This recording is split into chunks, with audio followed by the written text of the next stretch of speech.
Hello everyone, welcome back to my channel Medicare. I am doctor Neha Gupta. आज मैं इस video में आप लोगों से पल्स ऑक्सीमीटर के बारे में बात करूंगी।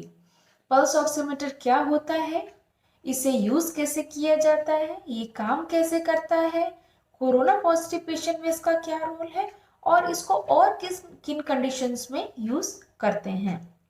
तो सबसे पहले बात करते हैं कि पल्स ऑक्सीमीटर होता क्या है और ये काम कैसे करता है। तो देखिए दोस्तों, ये होता है पल्स ऑक्सीमीटर। ये एक छोटी सी मशीन होती है जो हमारे बॉडी की ऑक्सीजन सैचुरेशन और पल्स रेट को बताती है। जब भी हम सांस लेते हैं तो उसमें से ऑक्सीजन फिल्टर हो जाता है लंग्स के थ्रू, और ये फिल्टर होके ब्लड में घुल जाता है। फिर हार्ट इस ऑक्सीजन को ब्लड के थ्रू पूरे बॉडी में सर्कुलेट करती है और टिश्यूज तक पहुंचाती है। अगर ये ऑक्सीजन सैचुरेशन कम हो जाए, इसको हम हाइपोक्सिया कहते हैं। इसी ऑक्सीजन सैचुरेशन को ये पल्स ऑक्सीमीटर मशीन मेजर करता है। इसका नॉर्मल रेंज 95% से 100% तक होता है। अगर ये 95% से कम आ रहा है यानी बॉडी में ऑक्सीजन की कमी हो रही है, और अगर ये 90% से कम आ जाए तो पेशेंट को ऑक्सीजन सप्लीमेंटेशन देना पड़ जाता है। अब बात करते हैं कि इसको हम यूज कैसे करते हैं, इसके यूज करने का सही तरीका क्या होता है। तो देखिए, ये पल्स ऑक्सीमीटर के अंदर हमें अपने फिंगर को डालना होता है। इसको हमें इससे ऐसे हम इसको ओपन करेंगे और इसमें अपने फिंगर को अंदर डालेंगे। फिंगर में आप मिडिल फिंगर यूज कर सकते हैं, थंब यूज कर सकते हैं। ये सबसे बेस्ट फिंगर्स होती हैं जिसमें एक्यूरेट रीडिंग आती है। तो इस तरह से हम इसको ओपन करेंगे और इसमें अपने फिंगर को डालेंगे और इस बटन को प्रेस करते हैं। 10 से 15 सेकेंड लगते हैं इसको डिटेक्ट करने में। उसके बाद यहाँ दो रीडिंग्स आएंगी।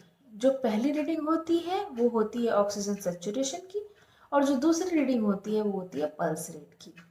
तो देखिए, मेरा जो ऑक्सीजन सैचुरेशन है वो 99% आ रहा है और जो पल्स रेट है वो 93 आ रहा है। तो इस तरह से हम इसको बाहर निकाल देते हैं और अपनी रीडिंग्स को नोट कर लेते हैं। हमें तीन बातों का ध्यान रखना होगा इस ऑक्सीजन सैचुरेशन को रीड करने से पहले। पहला चीज ये है कि जो नेल्स है उसमें कोई नेल पेंट नहीं होना चाहिए। दूसरी बात, जो जब हम इसको फिंगर में डालते हैं पल्स ऑक्सीमीटर को, तो हमें इस अपने हैंड को किसी एक सरफेस पर बड़े ही स्टेबल तरीके से रखना होगा। बेवजह अपने हाथ को हिलाना नहीं होता है। और तीसरी चीज ये है कि हाथ बहुत ठंडे नहीं होने चाहिए। अगर बहुत ठंडे हैं तो आप उनको हल्का सा गर्म करके हाथों को अपने रब कर सकते हैं और फिर उसको यूज करें। अब बात करते हैं कि इनका इस पल्स ऑक्सीमीटर का कोरोना पेशेंट में क्या रोल होता है। जो भी कोविड पॉजिटिव पेशेंट्स होते हैं और जिनको माइल्ड सिम्टम होता है वो होम आइसोलेशन करते हैं। तो ये जो पेशेंट्स हैं होम आइसोलेशन के दौरान इस पल्स ऑक्सीमीटर को यूज करके अपने ऑक्सीजन सैचुरेशन को मॉनिटर कर सकते हैं। क्योंकि जो कोरोना बीमारी है वो एक रेस्पिरेटरी इलनेस है, जिसमें बीमारी जब बढ़ती है तो अल्टीमेटली लंग्स इन्वॉल्व होते हैं, जिसकी वजह से ऑक्सीजन सैचुरेशन डिप होता है, हाइपोक्सिया होता है और वो जानलेवा हो सकता है। तो इन पेशेंट्स को टाइम टू टाइम अपने ऑक्सीजन सैचुरेशन को मॉनिटर करते रहना चाहिए। जैसे ही ऑक्सीजन सैचुरेशन 95% से डिप हो जाए, पेशेंट को अलर्ट हो जाना चाहिए और उसे अपने डॉक्टर से संपर्क करना चाहिए। और अगर ये 90% से डिप हो जाए तो डेफिनेटली पेशेंट को हॉस्पिटलाइज होने की ज़रूरत है।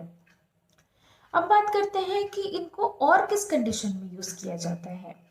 इस पल्स ऑक्सीमीटर को उन सारी बीमारियों में यूज़ करते हैं जिसमें भी लंग्स इन्वॉल्व होते हैं और जिनमें भी ऑक्सीजन की कमी होने के चांसेस होते हैं, जैसे कि अस्थमा, सीओपीडी। तो इन बीमारियों में पेशेंट्स पल्स ऑक्सीमीटर को यूज़ करते हैं अपने घर पे, ताकि अपने ऑक्सीजन सैचुरेशन को मॉनिटर कर सके, और जैसे ही ऑक्सीजन कम हो तो वो तुरंत अपने डॉक्टर को कांटेक्ट कर सकते हैं। तो ये थी कुछ इम्पॉर्टेंट पॉइंट्स पल्स ऑक्सीमीटर से रिलेटेड। इस वीडियो में इतना ही। मिलते हैं अगले वीडियो में एक नए टॉपिक के साथ। तब तक के लिए take care and stay healthy.